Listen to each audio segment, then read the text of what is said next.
Good morning students. पिछले 2 lectures में हमने प्रेजेंट इंडेफिनिट टेंस और प्रेजेंट कंटिन्यूस टेंस को देखा, पढ़ा, समझा। आज इस लेक्चर में हम प्रेजेंट परफेक्ट टेंस के बारे में पढ़ेंगे, समझेंगे। प्रेजेंट परफेक्ट टेंस की फॉर्मेशन, बनावट को आप देखें तो इसमें 4 तरह के सेंटेंस होते हैं। पहला सेंटेंस होता है असर्टिव, जिसको हिंदी में साधारण वाक्य कहा जाता है। दूसरा सेंटेंस होता है नेगेटिव, जिसको हिंदी में नकारात्मक वाक्य कहा जाता है।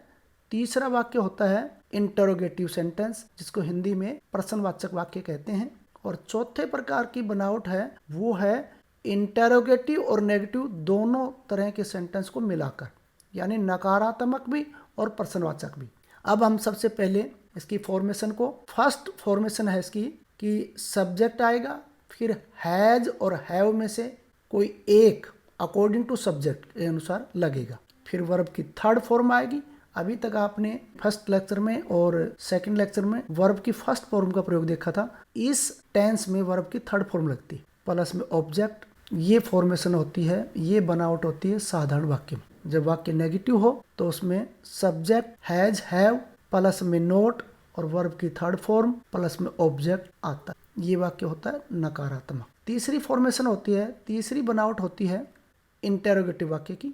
उसमें हैज और हैव जो हेल्पिंग वर्ब हो सब्जेक्ट से पहले लगता है, फिर सब्जेक्ट लगता है, फिर वर्ब की थर्ड फॉर्म लगती है, फिर ऑब्जेक्ट लगता है और लास्ट में साइन ऑफ इंटेरोगेशन लगता है। इस तरह के वाक्य को हम इंटेरोगेटिव सेंटेंस कहते हैं। और जो चौथे टाइप की जो फॉर्मेशन है वो होती है इंटेरोगेटिव और नेगेटिव दोनों को मिलाकर। इसमें हेल्पिंग वर्ब हैज हैव पहले आएगा, फिर सब्जेक्ट आएगा, फिर नोट आएगा और फिर वर्ब की थर्ड फॉर्म और फिर ऑब्जेक्ट लगता है। सब्जेक्ट आई, वी, यू और दे और प्लूरल नाउन के साथ हैव का प्रयोग होता है। सब्जेक्ट ही, सी, इट और सिंगुलर नाउन के साथ हैज का प्रयोग होता है। हैज नॉट की शॉर्ट फॉर्म होती है हैजंट और हैव नॉट की शॉर्ट फॉर्म होती है हैवंट। आप इन चारों प्रकार की बनावट के 4 उदाहरण देख लीजिए। पहला सेंटेंस है I have just received the letter, ये असर्टिव सेंटेंस हो गया, साधारण वाक्य है। दूसरा we have won the match, ये भी साधारण वाक्य है।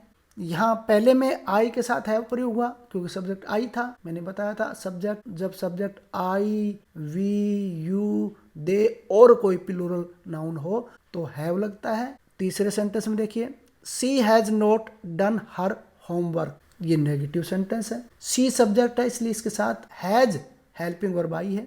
She has not done her homework. चौथा सेंटेंस देखिए have they cross the river, ये इंटरोगेटिव सेंटेंस हुआ। अब दे सब्जेक्ट है, उसके साथ हेल्पिंग वर्ब हैव लगता है, क्रॉस द रिवर, ये इंटरोगेटिव सेंटेंस हो गया। अब इस टेंस का प्रयोग कहाँ कहाँ किया जाता है वो अनुप्रयोग इसका देखिए। पहला है to express an action that recently completed, ऐसा कार्य जो अभी अभी पूरा हुआ हो, कंप्लीट हुआ हो। For example we have won the match, अभी अभी हमने मैच जीता है। दूसरा एग्जाम्पल देखिए I have just taken my meal, मैंने अभी अभी अपना भोजन लिया है। तीसरा एग्जाम्पल देखिए she has just finished her work, उसने अभी अभी अपना काम समाप्त किया है। दूसरा प्रयोग है to describe an action the time is not given, ऐसे एक्शन को जिसमें समय नहीं दर्शा रखा हो, ऐसे कार्य को जिसमें समय नहीं दर्शाया गया, उसको अभिव्यक्त करने के लिए भी प्रेजेंट परफेक्ट टेंस का प्रयोग किया जाता है। फॉर एग्जाम्पल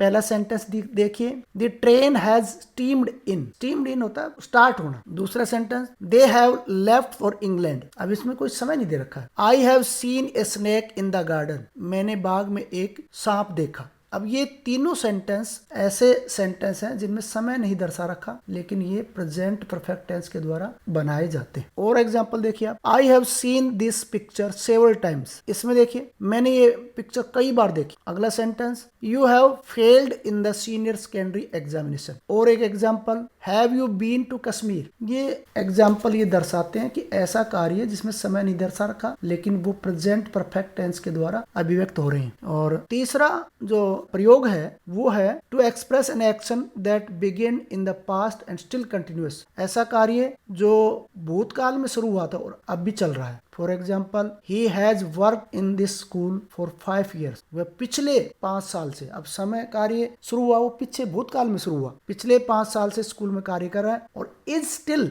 वर्किंग, और अब भी कार्य कर रहा है। तो ये ऐसा कार्य है जो भूतकाल में शुरू हुआ और अब तक चल रहा है। ऐसे सेंटेंस में प्रेजेंट परफेक्ट टेंस प्रयोग होता है। और एक एग्जांपल, एक और सेंटेंस देखिए, I have not seen him since Monday last. ये सेंटेंस दर्शाता है मैंने पिछले मंडे से नहीं देखा। ये कार्य देखने का भूतकाल में शुरू हुआ और अब भी चल रहा है। इसमें आप एक नोट देखेंगे, in present perfect tense adverb of time is not used. Present perfect tense में last month, last night, last day ये कभी नहीं शो होता। जैसे एग्जाम्पल के रूप में मैं आपको दर्शाऊं, father has return from Bombay yesterday. अब ये सेंटेंस गलत है, ये प्रेजेंट परफेक्ट टेंस, इसमें यस्टरडे है तो ये प्रेजेंट परफेक्ट टेंस नहीं हो सकता, ये रॉन्ग है। सही ये है father has return from Bombay, ये सेंटेंस सही है, यानी इसमें यस्टरडे ये एडवर्ब ऑफ टाइम है, वो कभी प्रयोग नहीं होता। अब अंतिम अनुप्रयोग है इसका, वो देखिए, कुछ वर्ड्स हैं वो कहीं आपको दिखाई दे